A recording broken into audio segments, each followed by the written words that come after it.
Episode 79.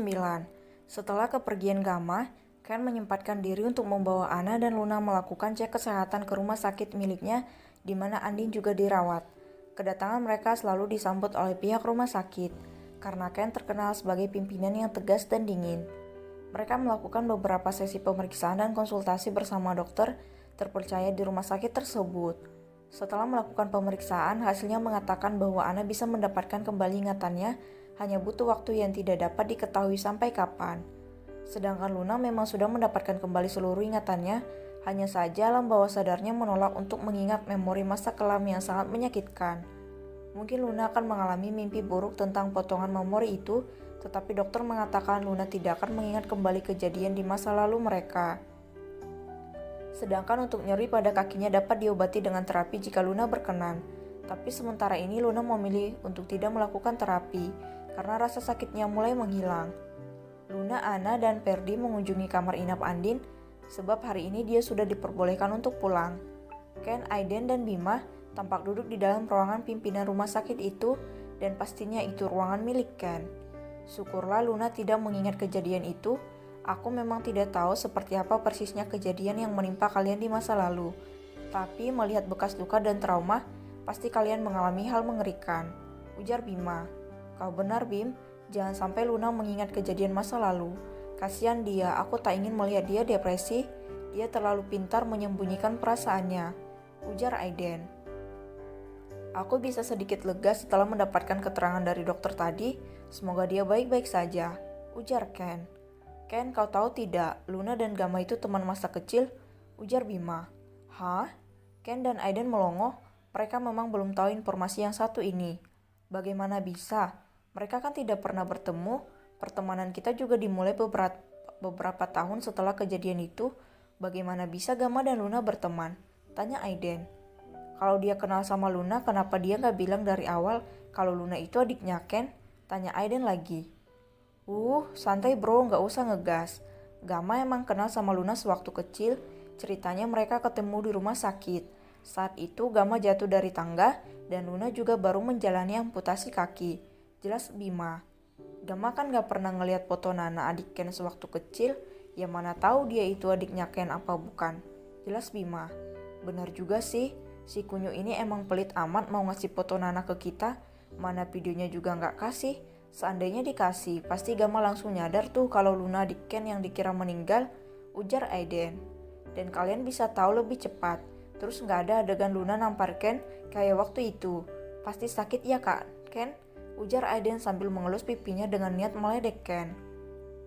Diam Aiden, mau ku tampar biar tahu rasanya ketus Ken. Ini, tampar nah, gratis buat nah tampar. Aiden menunjukkan pipinya ke arah Ken. Plak.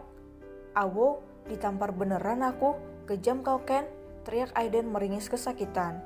Kan situ yang minta, sini mau bagian lain, biar dua-duanya kena, ucap Ken yang sudah siap-siap dengan tangannya. Babang Bima, selamatkan Eike, Aiden takut sama Ken, dia kayak iblis huhuhu, ujar Aiden sambil menyembunyikan badannya di belakang punggung Bima. Idih, najis, suruh Bima sambil bangkit berdiri. Pokoknya kita harus jagain Luna jangan sampai dia terluka, ujar Bima. Yang kukhawatirkan adalah ketika dia bertemu dengan pamannya Gamma dan wanita ular itu, jelas Bima sambil duduk di atas meja. Kenapa khawatir? Tanya Aiden.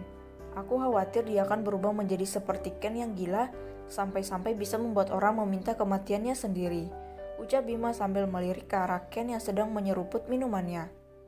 Prup, uhuk, kau pikir aku malaikat maut? Aku tidak sekejam itu dodol, ketus Ken. Kau tidak tahu saja bagaimana wajahmu saat menghukum Jaka dan Jio orang tua Andin. Kau itu malaikat maut yang menjelma menjadi manusia, ledek Aiden. Jak, sudah omong kosongmu itu.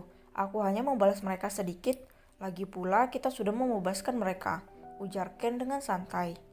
Memang kita membebaskan mereka, tapi semenit kemudian mereka tak bernyawa. Kau memang kejam, ujar Bima.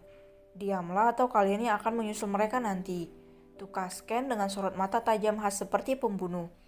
Bima kabur, iblis bangkit dari tidurnya, seru Aiden yang lari terbirit-birit berusaha keluar ruangan itu, hingga Bruk, hidung mancungku, teriak Aiden saat hidungnya terbentur ke daun pintu karena tidak hati-hati berjalan. Hahaha, rasain bego, ledek Ken dan Bima. Sakit, patah ini. Kuadukan kalian sama Luna. Rengek Aiden keluar dari ruangan itu sambil mengelus hidungnya yang sudah mengeluarkan darah. Ada-ada saja anak itu. Ken, kau masih di sini? Atau, ucap Bima. Kita temui mereka, ujar Ken yang diagukan oleh Bima. Di ruangan perawatan Andin tampak Mark tengah membereskan semua barang-barang mereka.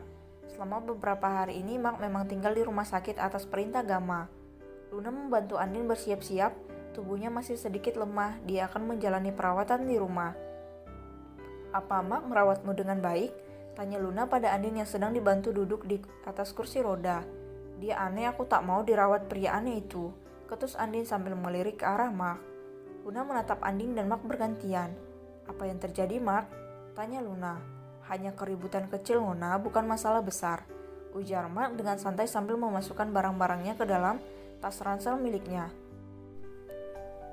Apa? Bukan masalah besar, kau bilang? Kau pikir itu bukan masalah besar bagiku, Mungkin kau sudah biasa bermain dengan wanita-wanita penggoda di luar sana, tapi tidak untukku. Aku bukan wanita yang bisa kau permainkan bajingan, teriak Andin kesal. Sejak kejadian semalam, ia semakin benci pada pria itu. Mark menggaruk telinganya dengan santai dan tatapan datar dia berkata, apa kau bisa membuktikan kalau kau berbeda? Hanya kucium saja kau sudah ikut menikmati. Memang semua perempuan itu sama? Jujur saja, kau juga menikmati ciuman semalam kan? Bukankah aku sudah berkata aku akan bertanggung jawab dengan menjadi kekasihmu? Ucapnya lagi. Kau mestinya beruntung bisa mendapatkan seorang kekasih seperti diriku yang bisa kau manfaatkan sesuka hatimu. Tambah Mark. Luna, Anna, dan Andin sangat geram dengan ucapan Mark. Ini sebuah penghinaan yang sangat keji. Brak. Mark terhempas ke lantai setelah mendapatkan pukulan telak dari Perdi yang tidak terima teman baiknya dihina seperti itu. Kau seorang pria yang dilahirkan dari rahim seorang wanita. Tidak peduli seperti apa masa lalumu dengan wanita, kau tidak bisa menghina temanku seperti itu. Kesal Perdi. Kau pikir wanita dilahirkan untuk jadi mainan? Dasar manusia tidak punya hati. Kau itu manusia sampah? Bentak Perdi. Aura pria itu benar-benar keluar kali ini. Ia sangat tidak suka jika teman-temannya dihina.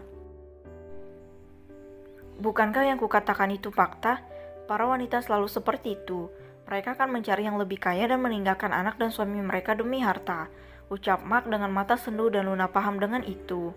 Sebenarnya dia sangat sakit hati kali ini sebab tadi pagi ia melihat ibu kandungnya ke rumah sakit itu untuk menemani anaknya hasil pernikahannya dengan pria lain sehingga dia melampiaskan semuanya pada mereka. Mark, teriak Luna kesal. Ingin rasanya Luna memukul Mark, tapi gadis itu tahu pasti ada alasan dibalik ini semua. Maafkan saya Nona, ucap Mark menunduk. Sudah Andin, kau tenang ya, jangan marah, aku akan mengurus masalah ini, ucap Luna menenangkan Andin.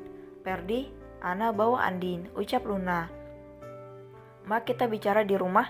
Luna menatap Mark dengan sorot mata tajam persis seperti Ken.